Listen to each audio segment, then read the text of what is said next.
For decades, the United States has celebrated the miracle of Midway as the moment the Pacific turned. But what if the miracle never occurred because the very ships that made it possible were lost a month earlier? On December 7, 1941, Japanese torpedo bombers not only crippled battleships at Pearl Harbor, they found and sank the fleet's two operational carriers, USS Lexington and USS Yorktown, erasing America's carrier power before it ever left Hawaiian waters. The silence that followed benefited a war-fighting Japan eager to dominate Asia without an American aerial counterweight, and the reverberations would echo through every strategic decision for the next 5 years. This was not a single tactical blunder or a rogue commander's gamble. It was a systemic failure of U.S. naval doctrine that prized battleship primacy over carrier integration, allowing a vulnerable fleet to sit exposed in a peacetime harbor. In this alternate timeline exploration, we examine what could have happened and why the real history unfolded differently. The loss of Lexington and Yorktown created an opening loop. How would Japan exploit its newfound sea control, and which allied nations might be forced onto a different side? The answer will surface in Chapter 3 when Japanese planners press their advantage across Southeast Asia. In the months after Pearl Harbor, the United States scrambled to rebuild. In reality, the surviving carriers became the backbone of a daring counteroffensive that culminated at Midway.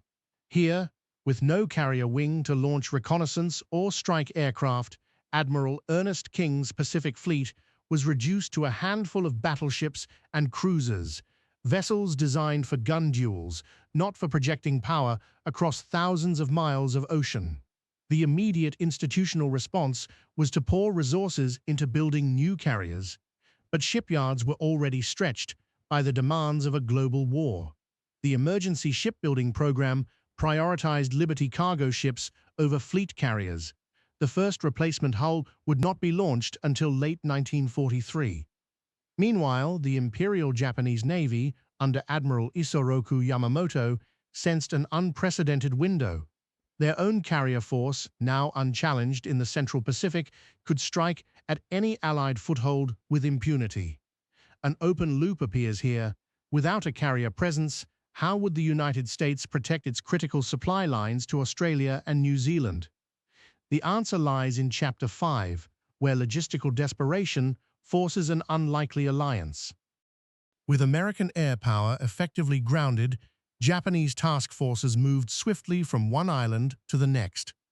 By February 1942, the invasion of the Philippines proceeded unimpeded.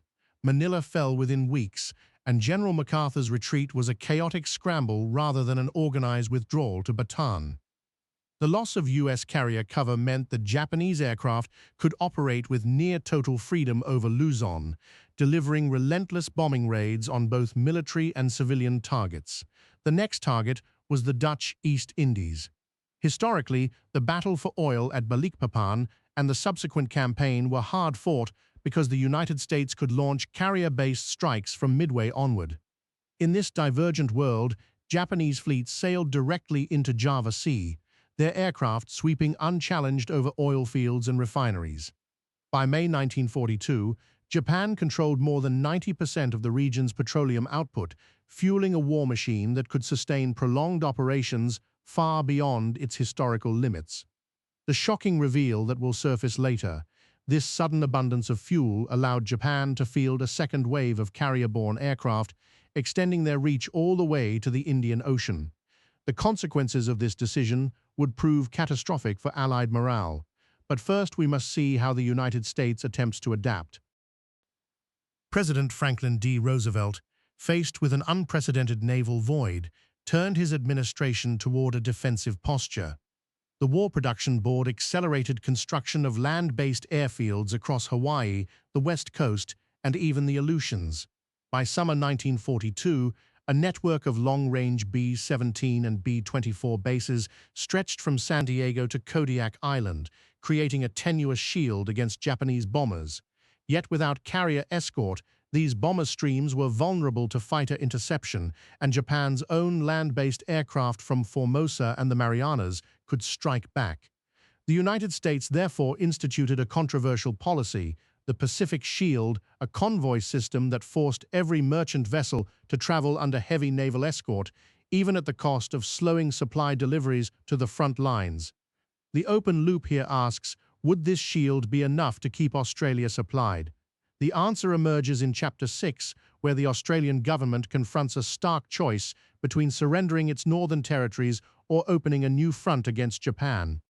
Australia's strategic position became precarious. With Japanese forces now threatening New Guinea and the Coral Sea, the British Commonwealth could no longer rely on distant American carriers for protection. In August 1942, Prime Minister John Curtin appealed directly to the United States Congress for a Pacific aid package that included not only material support but also the deployment of a newly completed carrier, USS Independence, rushed into service ahead of schedule. Congress hesitated. Public opinion was still raw from Pearl Harbor's devastation. However, the looming threat of a Japanese invasion of Port Moresby forced a compromise. A joint US-Australian task force composed of cruisers, destroyers, and the fledgling carrier would attempt to halt the advance at the Battle of the Coral Sea, now fought without the historical balance that favored the Allies. The outcome was starkly different. Lacking experienced carrier pilots, and with only a handful of operational aircraft aboard Independence, the Allied fleet suffered heavy losses. Japanese air superiority forced the withdrawal of Allied ships from the region, leaving New Guinea exposed. The open loop we planted earlier resolves here. Japan's unopposed control over New Guinea gave them a springboard toward Australia itself. Faced with an imminent invasion, Australia mobilized its own air force in unprecedented numbers. The Royal Australian Air Force, RAF, redirected squadrons from the European theatre, flying Spitfires and Kitty Hawks from makeshift airfields across Queensland. Simultaneously, guerrilla units formed in the northern outback, preparing to sabotage any Japanese landing. In September 1942, Japanese amphibious forces landed near Darwin, expecting a swift capitulation. Instead, they encountered fierce anti-aircraft fire and coordinated ground resistance that stalled their advance for weeks. The delay forced Japan to divert resources from its ongoing campaign in the Dutch East Indies, weakening its hold on the newly acquired oil fields. This unexpected stalemate opened another loop. Would the United States finally manage to field a carrier force capable of turning the tide? The answer arrives in Chapter 7, when an unprecedented shipbuilding surge yields 2 operational carriers by early 1943. By February 1943, the United States launched USS Enterprise, CV-6, and USS Hornet, CV-8, both completed under a wartime emergency program that prioritized speed over luxury. These vessels entered service with crews hastily trained but fiercely determined. Their first operation was a daring strike on the Japanese base at Rabaul, a stronghold that had become the linchpin of Japan's southern expansion. The attack caught the Japanese off guard. Carrier-based aircraft bombed supply depots and fuel storage tanks, igniting massive fires that crippled the forward logistics network. For the first time since Pearl Harbor, American air power could contest Japanese dominance in the Pacific. The resulting disruption forced Japan to retreat from several peripheral islands, buying precious time for Allied forces elsewhere.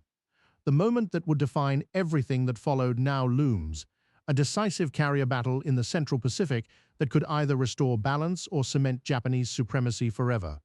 In this imagined timeline, the early loss of Lexington and Yorktown did not simply shift a few battles. It altered the very structure of the war. A system built around battleship dominance faltered under modern air warfare, allowing Japan to seize resources, territory, and momentum far beyond its historical peak. The United States, forced into a defensive stance, eventually reclaimed initiative through sheer industrial might, but at a cost measured in years of prolonged conflict and greater civilian suffering across the Pacific Rim. Why does this matter today? It reminds us that strategic doctrines are fragile, that over-reliance on a single mode of power can invite catastrophe when technology evolves. The hidden vulnerability of Pearl Harbor's carrier fleet was obscured by a belief in battleship invincibility, a belief that benefited the Japanese war machine and delayed America's response for nearly 2 years. The story also asks us to consider how different outcomes shape national identities. In our reality, Midway became a symbol of American resilience. In this alternate world, the same resilience would emerge only after a longer, bloodier struggle, perhaps changing post-war politics, alliances, and even the timeline of decolonization across Asia. The divergence point, the sinking of two carriers on December 7, 1941, serves as a stark reminder that history often hinges on moments hidden from public view. By examining what could have been, we gain clearer insight into why the actual course unfolded as it did, and we honor the countless decisions, both seen and unseen, that forged our present world.